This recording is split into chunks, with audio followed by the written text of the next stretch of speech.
अष्टांग मार्ग है। इसके माध्यम से सम्यक ज्ञान, सम्यक विचार, सम्यक वाणी, सम्यक कर्म, सम्यक जीवन व्यापन, सम्यक प्रयास, सम्यक चेतना और एकाग्रता संभव होती है।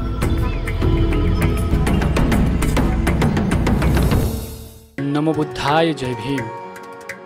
आप सभी का स्वागत है चक्रवर्ती यूट्यूब चैनल पर और आप देख रहे हैं बौद्ध धर्म की इतिहास की कहानियाँ, जिसमें हम आपको प्राचीन ऐतिहासिक धरोहर के बारे में जानकारी देने की कोशिश करते हैं। आज के इस वीडियो में हम जानने वाले हैं भारत में जो ऐतिहासिक लेनी समूह है उसमें से औरंगाबाद जिले में जो एलोरा नाम का बौद्ध धरोहर है, इसके बारे में आज हम जानकारी लेते हैं। औरंगाबाद जिले के खुलताबाद तहसील में वेरुल नाम का एक गांव है।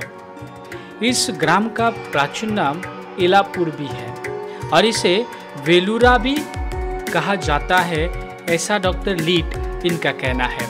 लेकिन राष्ट्रकूट राजा इनके बड़ौदा के ताम्रपट में, जो राष्ट्रकूट राजा कर्क है, इनके बड़ौदा के ताम्रपट में इन्होंने एलापुर की बात की है, जो आज का वेरुल है, जिसे एलोरा भी कहा जाता है। इनका सर्वप्रथम अगर जिक्र किसने किया होगा तो इसके बारे में अरब भूगोल शास्त्रज्ञ है जिनका नाम है अल मासऊदी। इन्होंने ईस्वी सन 10वीं शताब्दी में वेरुल का पहली बार जिक्र किया है। उसके बाद महमूद कासिम फरिश्ता, ये इस्लामिक इतिहासकारों ने वेरुल के बारे में जानकारी दी हुई है। तो वेरुल ये जो लेनी है, ये आज देखने जाएंगे तो हमें 3 संप्रदायों का धरोहर देखने के लिए मिलता है। जैसे बौद्ध संप्रदाय है, हिंदू संप्रदाय है और जैन संप्रदाय से जुड़ी हमें रॉककट लेनियाँ देखने के लिए मिलती है। लेकिन वास्तव में यहाँ पर बनी हुई लेनियों की शुरुआत अजंता से है, यानी कि अजंता लेनी की जब शुरुआत हुई थी उसी समय में ही यहाँ की जो लेनियों का निर्माण शुरू किया होगा। वेरुल की लेनियों की विशेषताएं आज अगर हम देखने जाएंगे तो लेनी क्रमांक 1 से लेके लेनी क्रमांक 34 तक ये जो रॉक कट लेनियाँ है, इसमें से लेनी क्रमांक 1 से लेके 12 तक ये बौद्ध लेनियाँ है। 13 से लेकर 19 तक किस तरीके से बदलाव हुआ है, ये हमें स्टेप बाय स्टेप सांप्रदायिक बदलाव देखने के लिए मिलेगा। 13 में कई जगह पर बौद्ध शिल्पकला का प्रभाव है। 16 लेनी तक हमें बौद्ध शिल्पकला का प्रभाव बड़े पैमाने से देखने के लिए मिलता है, क्योंकि ये लेनियों की शुरुआत ही बौद्ध कालखंड से हुई है, तो जाहिर सी बात है उस समय में उसका प्रभाव होना जरूरी है। अजंता के बाद निर्माण की हुई इस लेनी के बारे में हमें सही से बात करने जाएंगे तो इसके बारे में अजंता से बाद में ये लेनी का निर्माण हुआ है। लेनी क्रमांक 16 जो कैलाश टेम्पल के नाम से जाना जाता है, ये वास्तविक तौर पर अगर हम देखने जाएंगे तो ये लेनी निर्माण होने के बाद इस लेनी के राष्ट्रकूट काल तक, राष्ट्रकूट कालखंड में यहाँ में शिल्पों का अलंकरण करते हुए हमें देखा जाता है और वो लेनी को परिपूर्ण लेनी बनाने की कोशिश की है। और इसका जिक्र भी हमें बड़ौदा के ताम्रपट में मिलता है, वहाँ के कुछ शिलालेखों में भी प्राप्त होता है। साथियों, इसके साथ ये लेनियों के बारे में ज्ञानेश्वरी में भी जिक्र आया हुआ है। ज्ञानेश्वरी में इसे कैलाश लेनी को मनकेश्वर कहा हुआ है। 13वीं शताब्दी में चक्रधर स्वामी इस एलोरा की लेनियों में रह चुके हैं। इनका भी जिक्र उनके साहित्य में आया हुआ है। महानुभाव पंथ के साहित्य में इसके बारे में जिक्र आया हुआ है। ये लगभग 1 से 12 बौद्ध धर्म से जुड़ी है। 13 से 29 तक जो लेनियाँ है वो हिंदू धर्म से परिवर्तित की गई है और 32 से 34 में भी जैन लेनियाँ बौद्ध धर्म से परिवर्तित की हुई है। ये सभी लेनियों का जो निर्माण कार्य है वो परिवर्तन करने के बाद हुआ है। लेनी का मूल स्ट्रक्चर ये बौद्ध लेनियों के लिए ही होता है, क्योंकि जितने सारे लेनियों का निर्माण हुआ है उसमें अधिकतर बौद्ध लेनियाँ हैं। इसका रीज़न ये है क्योंकि लेनियों की निर्माण ही बौद्ध भिक्षुओं के लिए किया हुआ था। उनका रहने के लिए या उनको धम्म का प्रचार और प्रसार करने के लिए बौद्ध लेनियों का निर्माण किया हुआ था। ऐसी प्रकार का कोई भी कारण अन्य संप्रदायों में नहीं मिलता है। बौद्ध धम्म के संप्रदायों के लिए बौद्ध लेनियों का निर्माण है, वो शिल्प बना रहे हैं। इसी कारण ही जैन और हिंदू धर्म की लेनियाँ बनी है। वो किसी साधु महंत को रहने के लिए लेनियों का निर्माण नहीं हुआ है। वो लेनियाँ किसी भी हिंदू साधु के लिए बनवाई गई नहीं है। ये लेनियाँ बौद्ध धर्म की लेनियाँ बन रही है, बौद्ध धर्म के शिल्प बन रहे हैं, तो उसको सांप्रदायिक स्पर्धा के आधार पर ये सारी लेनियाँ बनी हुई है। एलोरा की लेनी क्रमांक 6 ये सबसे पुरानी प्राचीन लेनी मानी जाती है। लेनी क्रमांक 5, लेनी क्रमांक 2, 3, 4 और फिर लेनी क्रमांक 11, 12। लेनी क्रमांक 11, 12 3 मंजिला है। और लेनी क्रमांक का जो एलोरा में जो बौद्ध परिसर में नवीनतम खुदाई मानी जाती है। वास्तविकता एलोरा तांत्रिक बौद्ध धर्म का एक महत्वपूर्ण केंद्र भी रह चुका है। हमें एलोरा में थेरवाद या हीनयान के अस्तित्व का कोई ठोस प्रमाण तो नहीं मिलता है। मानक महायान लेनिया है जो कि तीर्थ मठ है। अजंता की लेनी क्रमांक 1, 2, 16 और 17 में दिखाई गई है। एलोरा में ये गायब है। एलोरा में तांत्रिक बौद्ध की एक महत्वपूर्ण पीठ के रूप में विकसित किया गया था। जब हम पश्चिमी दक्कन में तांत्रिक धर्म की बात करते हैं तो कानेरी और पनालेगाजी लेनियों में अन्य सहायक केंद्रों के साथ साथ एलोरा सबसे महत्वपूर्ण केंद्र है। पश्चिमी दक्कन के तटीय क्षेत्र में स्थित है। एलोरा की धार्मिक संकल्पना से पता चलता है कि ये तांत्रिक बौद्ध धर्म, जिसे हम वज्रयान कहते हैं, इस समय तक पश्चिम दक्कन में बहुत विकसित हो चुका था और 7वीं शताब्दी से लेकर 10वीं शताब्दी की शुरुआत तक फला फूला। एलोरा में जो तांत्रिक बौद्ध चित्रण मिलता है वो काफी दिलचस्प है, क्योंकि कुछ प्रतीक पाठ्य विवरण से मेल नहीं खाते हैं।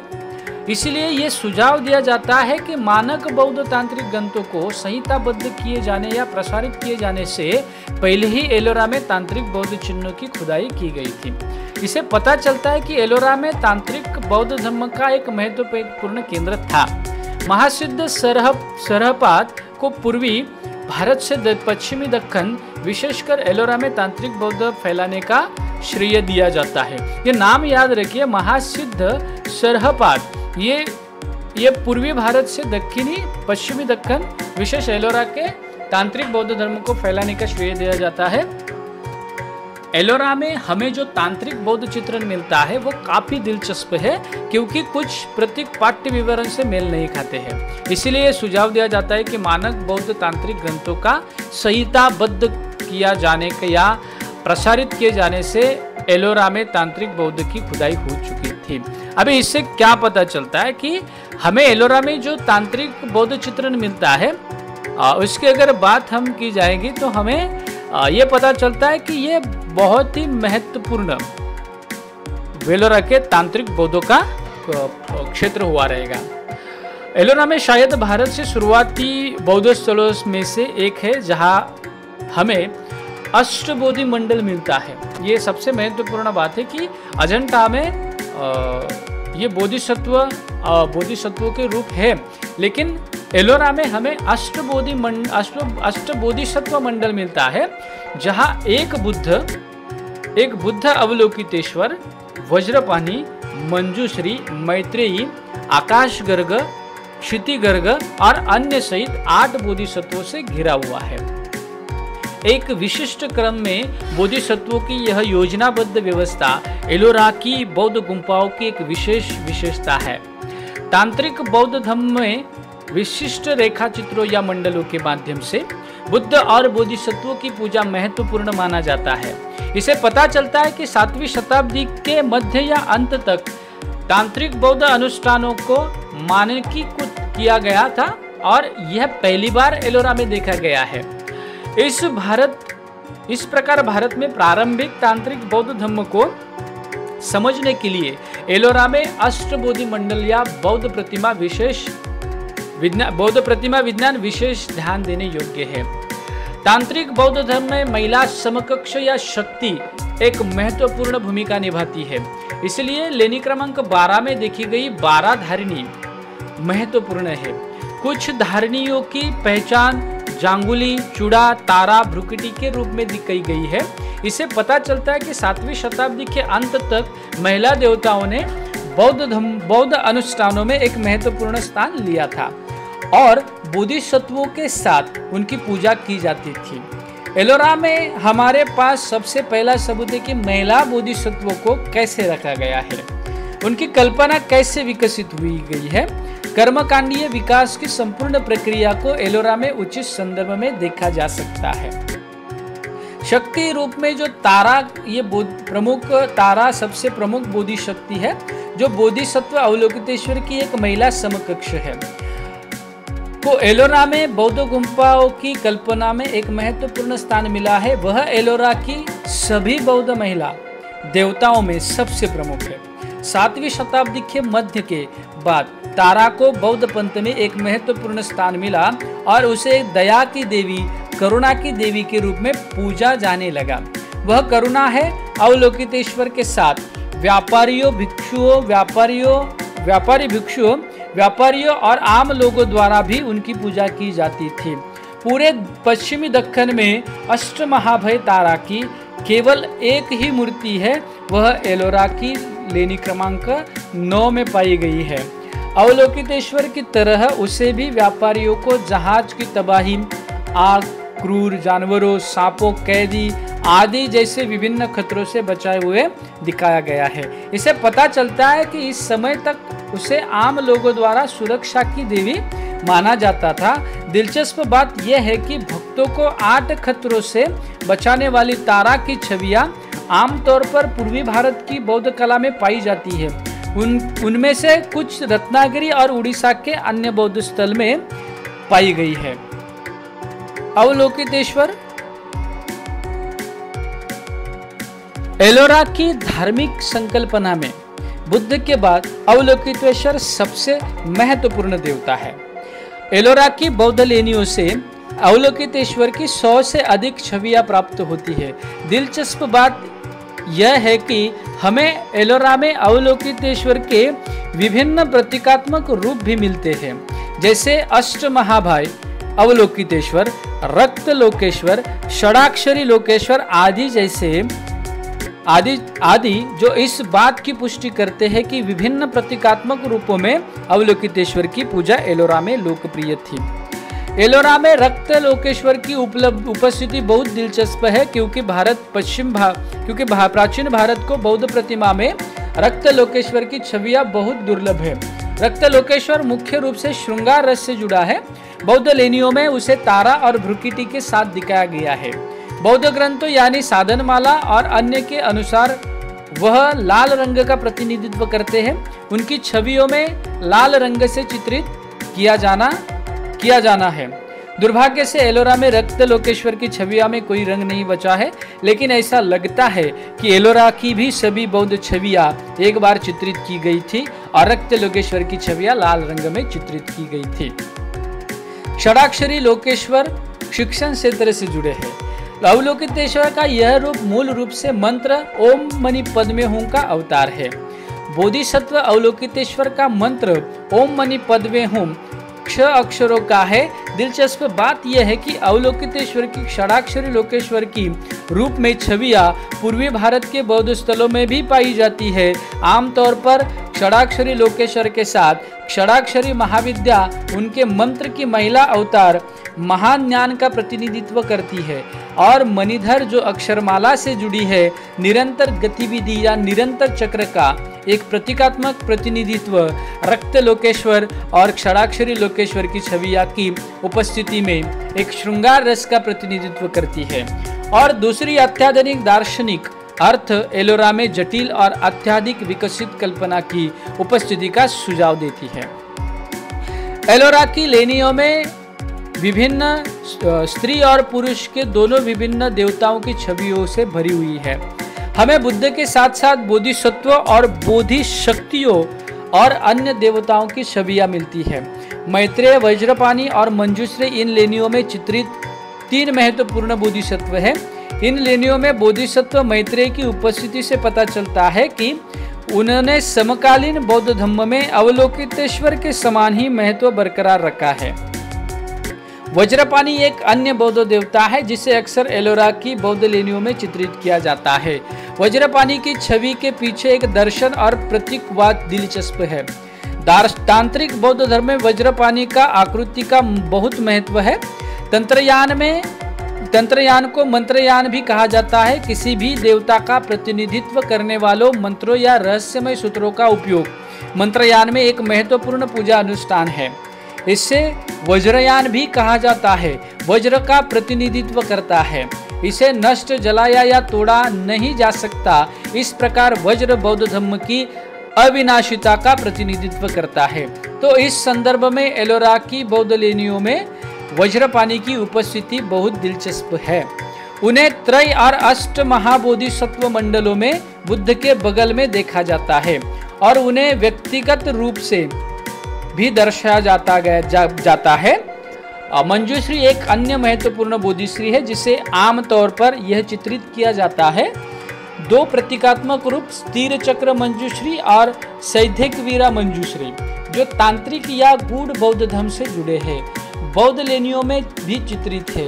उन्हें त्रय और अष्ट महाबोधिसत्व मंडल में बुद्धों के बगल में देखा जाता है और उन्हें व्यक्तिगत रूप में भी दर्शाया जाता है।